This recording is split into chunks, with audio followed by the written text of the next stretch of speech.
Hello everyone, কেমন আছো সবাই? নতুন একটা ভিডিওতে জানাই অনেক অনেক ওয়েলকাম। আজ অনেক দিন পর একটা বড় ব্লগ তোমাদের সঙ্গে শেয়ার করছি, তাও আবার আমাদের ছুটির দিনের একটা ছোট্ট গল্প। সারাটা দিন কি করলাম, কোথায় গেলাম তোমাদের সঙ্গে সেটাই শেয়ার করব। তো সকালবেলা উঠে কিন্তু আমার আগে বাসি বিছানা না তুললে ভালো লাগে না।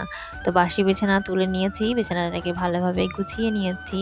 বরমশাই যেদিন ডিউটি থাকে সেদিনগুলো তো ভীষণ সকালবেলায় তাড়াহুড়োতেই কাটে, আর যেদিন ছুটি থাকে সেদিন তো লেট করেই উঠি। আর এই কাজবাজগুলো একটু ধীরে সুস্থে সুন্দরভাবে করা যায়, বা করার টাইমও পাই, এনার্জিও পাই। বাসি বিছানা তুলে নিয়ে তারপরে সবার প্রথম কাজ থাকে ঘরটা ঝাড় দেওয়া। বাসি ঘর ঝাড় দেওয়া না হলে যেন ভালোই লাগে না। আগে ঝাড়টা দেবো, তারপরে বাকি কাজকর্ম করতে পারবো। আর আমি যেহেতু রাত্রেবেলাতেই সমস্ত বাসনপত্র ধুয়ে রাখি, তাই সকালবেলায় কোনো তাড়াহুড়ো নেই বাসন ধোয়ার বিষয়ে। রান্নাঘরটা পুরো ক্লিন করেই রাখি রাত্রেবেলাতে। তো সকালবেলায় ঝাড় দিয়ে নিয়েছি পুরো ঘরটা। আর ঘরটা ঝাড় দিতে তো অনেক সময় লাগে, বেশ বড় ঘর যেহেতু, এই জন্য তো একটু সময়ই লাগে।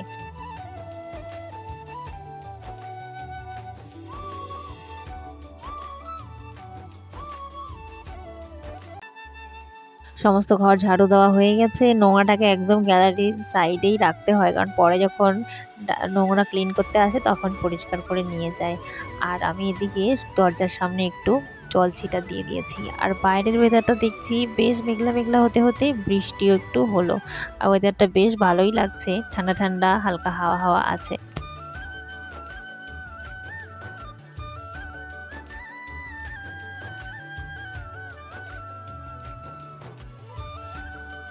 বাসি কাজকর্ম যা ছিল সমস্ত করে নিয়ে আজকে কিন্তু সকাল সকাল স্নানও করে নিয়েছি। আর এখন ব্রেকফাস্ট বানাবো। সকালে যে কি বানাবো ভাবতে ভাবতে বড়মশাই বললো একটু পোহা বানাও। তো চলে এসেছি আমার গাছের কারি পাতা নিতে।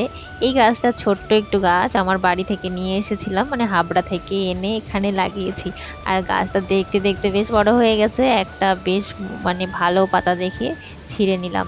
আর এই টাটকা টাটকা কারি পাতা দিয়ে পোহা খেতে যে কি ভালো লাগে।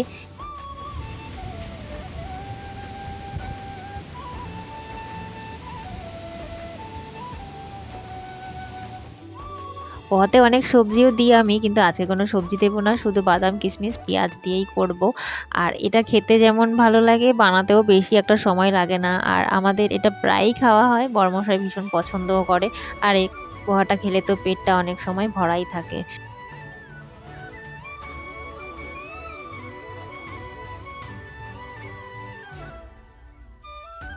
পোহা আমার রেডি হয়ে গেছে, আর আমরা এদিকে খেতেও বসবো। বড়মশাই একটু খাওয়াও শুরু করে দিয়েছে। ছুটির দিনগুলো আসতে দেরি করে, কিন্তু চলে যেতে আর দেরি করে না, তাড়াতাড়ি শেষ হয়ে যায়। তো সকালবেলাতে দুজনে মিলে বেশ সময় নিয়ে আজকে ব্রেকফাস্ট করব। আর ডিউটিগুলোর দিন তো প্রচণ্ড তাড়াহুড়ো থাকে, একসাথে বসেও যদিও ব্রেকফাস্ট করি, চা বিস্কিট খাই, তবুও তাড়াহুড়ো মনের মধ্যে থাকে। আর আজকে কোনো তাড়াই নেই।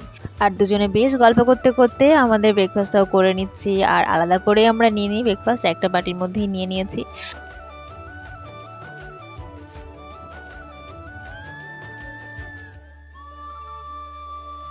ব্রেকফাস্ট তো করেছি, আর এদিকে কিন্তু বরমশাই আজকে চা বানিয়ে নিয়ে এসেছে। ছুটির দিন বরমশাইয়ের ডিউটি থাকে চা করে খাওয়ানো আমাকে, কারণ সারা সপ্তাহ তো আমিই করে খাওয়াই, একটা দিন একটুখানি মনে হয় কেউ আমাকে একটু চা করে খাওয়াক। আর তারপরে বরমশাই কিন্তু বাজার থেকে পুরো সপ্তাহের বাজার নিয়ে এসেছে। আর আমাদের এই একটা দিনই, মানে ছুটির দিনই বাজারটা বেশি করা হয়, কারণ পুরো সপ্তাহের বাজার আমরা করে রাখি। যেহেতু ওর ডিউটি থাকে আর সব সময় সকালবেলায় গিয়ে বাজার করা সম্ভব হয় না, সুযোগও হয় না। তো আজকে অনেক কিছুই নিয়ে এসেছে বাজার থেকে, থানকুনি পাতা, বরবটি, শসা, বহুত কিছু।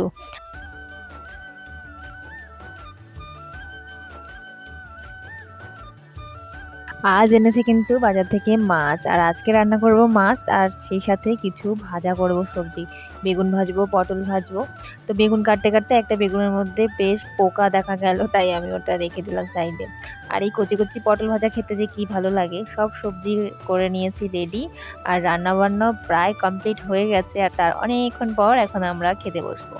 তো খাবার দাবার নিয়ে চলে এসেছি টেবিলে। আর চলো কি কি রান্না হয়েছে তোমাদেরকে দেখাই।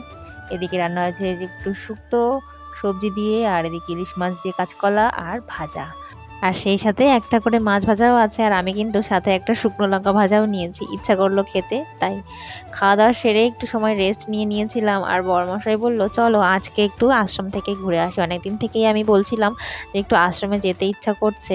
তো আমরা এখন রেডি হয়ে গেছি, আর এই যে চশমা পরে আমি রেডি, চলো যাওয়া যাক। আমরা কিন্তু বেরিয়েছিলাম ওই 4:30 পৌনে 5টা নাগাদ। তখন বাইরে বেরিয়ে দেখছি যে এত রোদ, আর রোদের এত তাপ, মানে তাকানোই যাচ্ছে না যেন।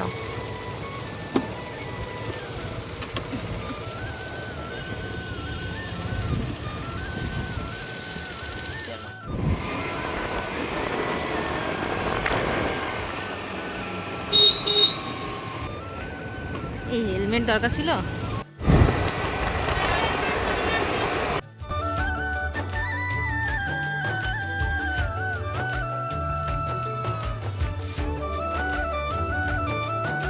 তো রাস্তায় এত রোদ, তারপরেও রোদের মধ্যে চলে এসেছি আমরা আশ্রমে। এসে এখানে অনেকক্ষণ বসলাম। আমাদের রুম থেকে আশ্রমটা কিন্তু বেশি সময় লাগে না, তবুও এর আগে কখনো আসা হয়নি। আর আজ যেহেতু মন ভীষণভাবে টানছিল, আর গুরুদেবও হয়তো ভাবছিল যে হ্যাঁ তোদেরকে আসতেই হবে, তাই চলে এসেছি।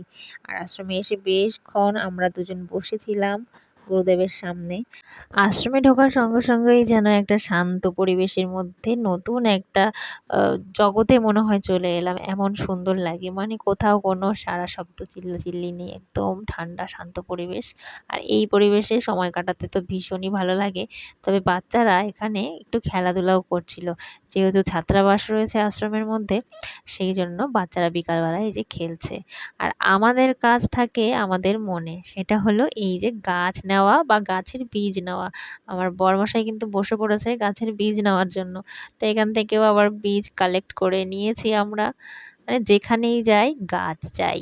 আসলে কিন্তু আমরা অনেক সময় কাটিয়েছি, তবে সন্ধ্যা আরতি হতে তো এখনো অনেক দেরি, তাই আর আজকে দেরি করলাম না, কারণ দেখছি আকাশে মেঘ করেছে।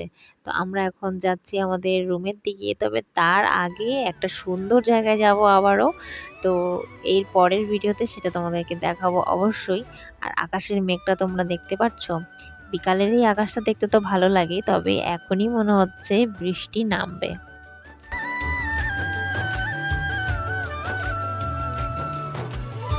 তবে আজকের মতো টাটা, সবাই ভালো থেকো, সুস্থ থেকো, দেখা হবে অবশ্যই পরবর্তী একটা ভালো ব্লগের সাথে। সবাই ভালো থেকো, টাটা।